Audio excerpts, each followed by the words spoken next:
This is our monthly show called Ask Me Anything. This is Ask a Listing Agent Anything. And this is our listing expert. Ask a listing expert anything. Dan Rochon, listing expert. Hello. He is been a broker, been an owner, and above all, just a killer listing agent for many, many years. How many homes a year do you list on average, Dan? Oh, last year I listed 79, went to 92 listing appointments, listed 79 homes, and that's a pretty typical year. This year I hope to increase that. I would say that qualifies you as a listing expert. Okay. Listed 79 houses last year. He is from Virginia. The team name is Greetings, Virginia, correct? Greetings, Virginia. That's it. Greetings, Virginia. Greetings, Maryland. It always sounds Greetings, so pleasant Virginia Sales Network. Yeah. It always sounds so pleasant when I say it. He's also an amazing coach and a trainer, consistent, predictable income, but we're going to focus on listings for today. I'm sure that'll come up. So I've got a list of questions submitted by people in the Agent Collective, viewers, that if they have questions, we kind of collect them in advance. But the first one's just a question for myself. And I don't actually know your answer to this one. So my question is, do your strategies change for generating business when inventory is this low? No. Okay. That's what I thought you were going to say. No, I mean, it's just, the reality of it is actually the harder that the harder that it is to do something, then when you have a strategy, when you actually are following a system and you are going about this business in a manner that is systematic, it actually gets easier when the business gets harder because most other agents, like they check out, right? And so then when you look at the competition, when it gets harder, gets less and less. So I actually welcome a hard market because it makes my job easier. I love it. All right. So this first question was submitted by Missy F. And she's asked, how do you get more listings with so much competition and so little inventory? You're saying it's the same thing I did anyway, but what are those things that you do? Like, without going into, like, obviously it could be an entire course on this, but what are the basic things you're doing? Well, first of all, that's the only thing that I lead generate for. And I've done that. So I've been on last 12 months, 92 listing appointments and 0 buyer appointments. Now, unfortunately, I have a fantastic buyer's agent team who I work with, who works as a part of my team. My full-time job in real estate sales is to find listings and only to find listings. I don't even relate to, like, when somebody comes to me and they talk to me about, like, the experience of buying. I don't even relate to that as an individual. I relate to that as a team member. And I know I've got great people within the team, but that's all that I do is just look for listings. So to say it the most simply, if you want to find listings, I'll give you the simplest thing to do. Number one, find out what is your sweet spot? Where is it that you enjoy doing business? Like, how do you want to find business? You could do that for sale by owners. You could do that open houses, and you can get listings from open houses, by the way. You can also do that from Facebook lead generation. You can also get listings from there. So once you identify, and there's 14 other ways that you could do this. Once you identify the way that you want to find business, now here's the amazing thing. I'm about to blow your mind. You ready? Missy, this is for you, and Jesse and Lisa and everybody else. Go to work every single day. That's it. Show up. You go to work, you clock in at 9 a.m. and you clock out at noon. I make more money than my heart surgeon friend, Nilesh, who went to about 18 years of college and medical school because he got his medical license in Nepal. He moved to the United States and he had to get he had to go through about another 3 or 4 years of school because they didn't qualify for some of the stuff. He's one of the best heart surgeons in the entire planet. As a real estate agent, I make more money than him. Wow. And I only work from 9 to noon, 5 days a week. Now I'm doing stuff the other time, but that's where I'm making my money by seeking listings. And I think that that's sick because he should definitely make more money than me. Yet I'm grateful for the opportunity. Absolutely. And when you say you go to work, I mean, there's really two schools I've seen in a lot of listing agents. You have attraction-based people that are having like inbound leads coming to them, and more of a chase. Do you do one or the other, a mix of both? What are you doing from this 9 to 12? Yeah, it's a mix of both. So we're prospecting absentee owners, prospecting for sale by owner owners. That's a lot of owner owners. FISBO owners, I guess, prospecting expired. And then about a third of my business is relational. So about 2/3 of my business, you would call it sort of transactional. And about a third, I would say, would be relational. So I have a system around the relationships as well, where we do 4 client appreciation events every single year. So that puts me in a position that I never have to worry about, like, what do I need to call this person? Like, what am I going to say to them? So I started doing the client appreciation events many years ago, just for the purpose of, what am I going to say? So, hey, Jesse, I haven't talked to you in 4 years. I just want to check in on you. Can you give me some business, please? Like, that doesn't necessarily feel good, and it doesn't work. Instead, I say, hey, Jesse, hey, check it out. I'm giving away some Christmas trees at my upcoming event. If you come by, I'll buy you a Christmas tree this year, and I'll give you if you exchange a toy for a tot, we'll raise some toys for the tots. It'll be a win-win. Love to see you. Oh, by the way, who else should be at this event that I should know? And, maybe even somebody that's in the market to buy a home or sell a house or invest in real estate. I'd love to be able to meet them as well. Who comes to your mind? So that's the type of conversation I have relationally, and I do that 4 times a year with about 500 of my sphere. And then the 2/3, I would say about a third, about one section of that would be FISBOs, expires, absentees, and then 1/3 of that would be internet lead generation. So that would be Facebook advertising. That would be companies like Agent Pronto, UpNest, Referral Exchange, Dave Ramsey, endorsed local providers, that type of stuff. Love it. I have other questions from people to ask you. I just want to keep asking you my own questions. So I got one more for myself. It's just so fun. I love talking to people passionate like you. You've done this for a long time. Are you just wired that way, that you can come in and just quote unquote clock in and work from 9 to 12? I mean, it doesn't sound like that long, but for most agents, it's like, how do they get themselves excited to do it? Is it something you're wired that way, or you've developed it? How does it work all these years? Listen, before I got into real estate sales, I worked in restaurants for many years. And I would go to work, I would make wedge salads. I would, and I would get compensated based off of how many wedge salads could I make in a day. And I would work about 14 hours every single day. And I made a lot of money, but I hated my job. So the reality of it is and I love doing what I do. Like, I wish I could work more than 3 hours, right? Yet I'm in a position of coaching and helping others and serving others. And I'm also in a position of leading my own sales team. So the majority of my time today is spent on the, so if you look at this and you say, well, like, an agent's like, here's your zone of making money: lead generate, convert the leads to an appointment, attend the appointment for the intention of getting hired, negotiate inscription role play. We call that CPI time, consistent predictable income time. That is your job description as an agent.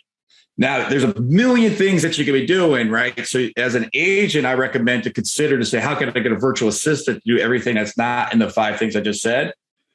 And then as you grow your organization, then on top of what I just mentioned, lead generate, lead convert, go on an appointment to get hired, negotiate description role play. Then as a leader, you're going to add on to that to recruit the right people, to select the right people, to train them, to lead them, and to motivate them, and also to manage the finances, right? So that would be the additional things as you grow an organization.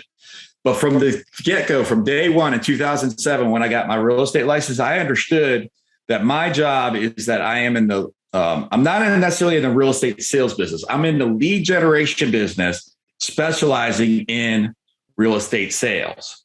And as long as there's only one of 2 things. You either have business right now, and if you don't have business right now, then your job is to find business right now. So if I was starting on day one, and I did do this on day one, I was working 10, 12, 14 hours a day just looking for my first listing. My first listing appointment, I was licensed for 6 days. I did not get hired. Brad got hired. And I feel like I'm like I feel like I'm in the Brady Bunch scene, the Bradley. Every time I hear the name Brad, I get all upset about it. Do you actually remember Brad getting hired? I remember Brad getting hired, and that was 6 days. I was in 2007. It was November of 2007. I went on the listing appointment, and I remember I had no idea what I was doing. I was licensed for 6 days. I knock on the door, and it was the only time in my career that the seller actually asked me, Dan, how long have you been an agent for? And I pivoted. And then she asked me again, Dan, how long have you been an agent for? I pivoted again. The third time she asked me, I remember I bowed my head. I looked up and I said, Seems like forever. It's the best answer I could come up with. I did not get hired. Brad did. Fast forward 2.5 years was the first time that I went head to head with Brad and I actually won. And that's when by this time I was already an owner of a brokerage, et cetera. I felt like I had no success until I beat Brad. And then I was like, yeah, I got this. I was so excited. Those of you watching, take note. It's those pivotal moments in our career that stick with you. I've got to know Dan pretty well. I've never heard that story. That is amazing, dude. I love that. So good. All right. We're gonna change gears slightly off the lead generation side, because this is probably to like between lead conversion and then actually taking the listing itself. And I want to have a quick question, just like questions come from Sarah asking about what should a real estate listing presentation include. But this is probably a good time to have you mention, if anyone, I mean, obviously the dates change. If someone's watching the recording back a month or two from now, how do they find information on you? Because you run a 5-day challenge I've watched, which includes part of this on like what goes in a listing presentation. I want to make sure we give info on that. How do people find the 5-day challenge? Yeah, we run it every single month. You can visit www.5daylistingchallenge.com. That's the number 5. So it's 5daylistingchallenge.com. And during that class, I, expand on everything that we're talking about, tell a lot of fun stories, but mostly is I teach agents how they can do it, how you can do it in today's market, right? It's not about me. It's about you. You're the hero. You are the one that's going to go through this journey and go through the 5-day listing challenge. And at the end of that, you're going to know exactly how to take listings in today's marketplace. Cool. I just want to, and Lisa will make sure we put that in with the show notes. All right. So let's answer Sarah's question. Sure. What should a real estate listing presentation include? Is there a framework you use? Yeah, absolutely. Yeah. So I wanted to take a step back. So the question is, what should a real estate listing presentation be? I don't do real estate listing presentations. I do real estate consultations. Okay. So when you think about a presentation, and I remember early on when I was a newer agent, that these gurus would come out and they would teach you how to do a presentation. And it's still being taught in many brokerages today. Instead of doing that, when I attend the appointment, I'm there to do 2 things. I'm there to consult them and get hired. That's it. So if I'm there on the consultation to consult them and get hired, then how do I get hired 85% of the time? It's because from the point of me having an initial conversation with the prospect to me arriving at the home, that's when I sell myself. Okay, that's when I display my value. That's when I share with them videos of, for example, of testimonials of how I helped other people. I'll share with them how I'm going to be able to promote their listing using a 3D dollhouse tour, using Matterport, et cetera.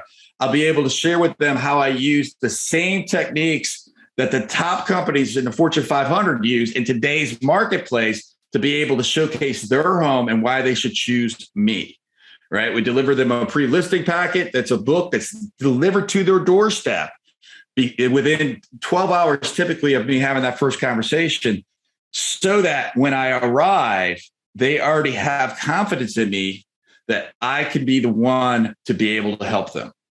Now it's just simply going through a process of sitting down. So here's what I do when I come up to the door. I come up to the door, I knock on the door, I take a step back, I smile, they answer the door. I say, hey, Jesse, it's 2:00. We had a 2:00 appointment. I point to my wrist. Even though I don't wear a watch, I still point to my wrist. Thank you so much for inviting me over. Shake their hand. This is a very exciting thing that you're about to do to list your house with me. I appreciate you inviting me over. They may say, well, I haven't decided to list my house with you. Fantastic. Well, my job then today is to make sure that you're comfortable and confident that I can be able to help you reach your goals. Bring them to the table, sit there and review the information with them at the table. So, Mr. and Mrs. Seller, this is a really important decision that you're making today, and I respect you. I understand this is an investment of your time, and I'm going to respect the investment of your time very much so. I only have a few objectives today, and one is to really take a tour of your home, to be able to answer questions for you, to be able to understand how we're going to best market your home. I want to review the notes that I have in regards to what you're doing next to make sure that I can help you coordinate that. And then we just simply need to agree to a price, and we'll go ahead and we'll get the process started. Does that sound good? Yes, yes. Boom. And then I go on with the conversation. I love that. One of the things, Dan, that jumps out at me while you're saying that is you are such a systems guy, even when it comes to pointing at your watch that you're not wearing, right? Like you do the same thing every time. This is duplicatable, correct? Absolutely. Absolutely. It's 100% what I'm sharing with you. And we go through that in the 5-day listening challenge and other, that's where I coach my students. That's how I help them. It is following a system. And I tell you what's the results. 85% will hire you. And these are not my cousins. I don't have that many cousins, right? That was only the 1/3, right? 2/3 of the business that I do is cold. Yeah. And then when you have, when you come off with a sense of confidence, that is, I think probably, I would imagine part of your success is that sense of confidence you bring to the seller. Do these systems create the confidence? Does the confidence create, like, do they kind of, is it a feedback loop? How does that work for you? I think I'm naturally confident. I think that I understand that we create our own destinies. And I understand that God put me in this earth, put you in this earth, and Lisa and everybody else, and have given us special talents, have given us a voice. And there's a reason why I'm here. There's a reason why you're here. So because of that, I don't listen to a lot of the chatter in my head. In fact, I don't really have a lot of that chatter that many people have. And so because I recognize that chatter doesn't serve me. So from time to time, I may have a little bit of, like, I call that chatter, but it's like a limiting belief. It's a doubt. It's a, am I good enough? Am I worthy? That type of thing. And I choose to mute it. I choose to ignore it. I choose to focus on what I'm grateful for, because what I know is that gratitude and negativity cannot coexist. And so anytime I have a doubt, I immediately say, what am I grateful for? Look, check it out. I got a vial of insulin here. I got a syringe. I'm a diabetic, right? Well, some people can look at this and say, boo-hoo me, I'm a diabetic. Or I can sit there and say, holy crap, if this was 1866, I would have been dead 25 years ago, because they didn't have this then, right? Like, so you can focus on, the good. You can, and I didn't prepare that, right? It just happened to be like the first thing I looked at. You can focus on the goodness within your world, or you can focus on the crap, right? You can focus and say, oh my goodness, I'm sick. I'm, whatever. And like, I don't even relate to that conversation. So I don't know if that speaks to your question about the confidence, but it's, I think, more of a mindset. It does. It absolutely connects. And do you agree with me when I said the confidence is part of, I mean, I wouldn't say the key to your success, but it's part of your success, or is it really just following duplicatable systems? I think it's following. I think there is a feedback there, because you were asking about a loop, right? Yeah. I think that what I find is a lot for students. It's like if you think about this, it's like, okay, who am I going to surround myself with? I'm going to surround myself with great people like Jesse. Okay, so most of my friends, Jesse, are inspirational, just like you are. And I consider you a friend as well, so I appreciate that. So who am I going to surround myself with? That's going to put me in a certain circumstance. And then when I'm in that circumstance, then I'm going to have different thoughts that if I'm surrounding myself with people who are going to tear me down. Okay, and so now I'm going to have these positive thoughts. Now, how am I going to feel? I'm going to freaking feel awesome from that, right? So now I feel awesome. What type of actions will I take? I'm going to take empowering actions, which will then cause positive results. Now I have the positive results. Now that feeds back into the circumstance of, just like I choose to hang out with people like you, Jesse. Oh, I just took a listing. I know I could do this. And now I'm feeding back into that confidence. So if you want to develop confidence, it all starts with the circumstance that you choose to put yourself in. It starts with how you choose to program yourself. Do you choose to take the time and watch CNN or Fox News and have all this conflicting stuff in the world? I'm going to tell you, I can't do that, because I'll sit down and it will annoy me, right? It will frustrate me. And I'm just like, what? I don't need that in my life. That's not positive. That's not serving me. I want to be aware of what's going on in the world, but I don't want to be pissed off about it. Okay. Because, what I can do about it is I can love other people. I can be empathetic to other people. I can help other people. As long as I do that, I don't need to be worried about things outside my control. So that's how it feeds back into itself. And I think that's how the confidence is self-propelling, or at least the positive mindset and the knowledge to know that, listen, I can do this. You can do this. If you're an agent, this isn't about me. This is about you as an agent. You can do this. And I know you can do it because guess what? 15 years ago, I was a drunk waiter that could barely stand up on a day-to-day basis. I have two uncles that I'm 48 years. Oh, jeez. Oh, my goodness. All right. There was that chatter right there. I'm 49 years old. Gosh darn it. And if I have negative thinking, it's around my age. So I'm 49 years old. I have two uncles who died, one homeless and one killed himself before they were 42 years old. Wow. I had a best friend who also died in a hospice. And I remember taking my daughter, Maggie, who's now 11 years old when she was about 2, to go visit him when he was about to die. Because I remember sharing with her, I said, honey, here's Dave. Dave's a beautiful man. She didn't really quite get this. I said, and Dave made some choices and now he's going to die. And there's nothing like bad and wrong about that. I wish that this didn't happen, yet that is the outcome of it. So what I want you to understand is that through your life, you're going to make choices, and I'm not going to judge the choices that you make. Yet I am going to make sure that you understand that you're responsible for the outcome that you create. And just like in life, real estate sales is no different. You want to go up and you want to not lead generate for 3 hours a day? Cool. No sweat, right? But understand you're going to create a result. Now, it's not as dramatic as, my friend and my uncle's dying, right? But that is the result, right?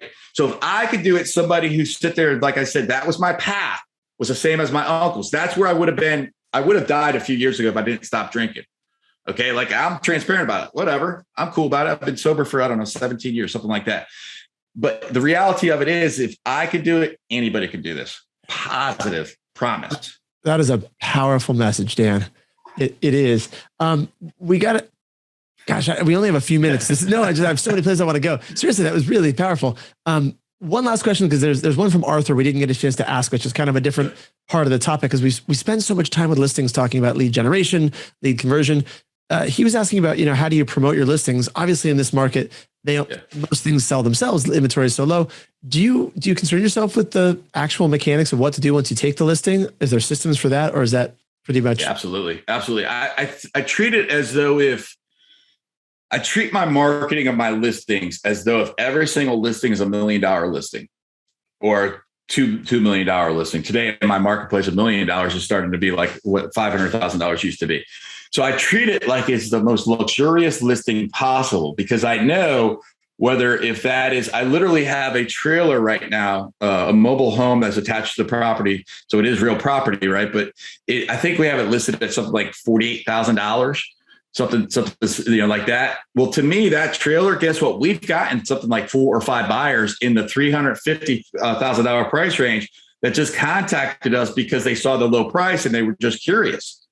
Okay. My agent, John, who I work with, John's like, hey man, I got to take more of these listings. This is great. We're getting so many leads from this, right? People are just calling us out of the woodwork, and they end up being like legitimate buyers. And we have that under contract right now, but I'm still marketing it. I'm still marketing as though if it's $1 million listing. I still do the 3D tour. I still utilize artificial intelligence, big data, technology, all the things. Whether if you're a $78,000 listing or a $7.8 million listing, I don't care. I'm going to go all in on the marketing because, number one, it's what the seller deserves. Number two, it's good for my business because it is an image of myself, right? It's an image of, I'm going to use a professional photographer. I'm going to use 3D Matterport. I'm going to use Facebook advertisement. I'm going to use YouTube, YouTube advertising, because I know when I do, it then attracts more business. And it just like everything else we talked about today, it just perpetuates itself. I love it. All right. We got 2 minutes left.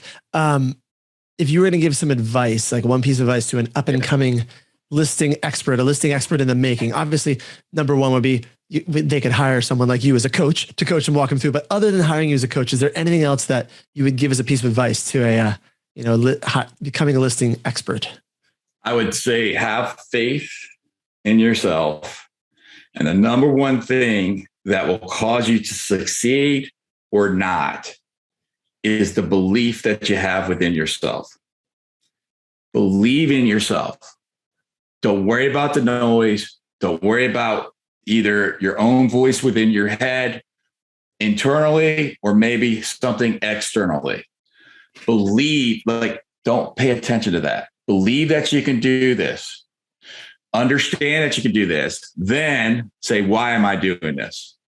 So first is going to be believe. Second is, why am I doing this? That why, I want you to think from the lowest level. I don't want you to change the world yet. I don't want you to go get drinking water in sub-Saharan desert yet. What I want you to consider is, why am I selling real estate?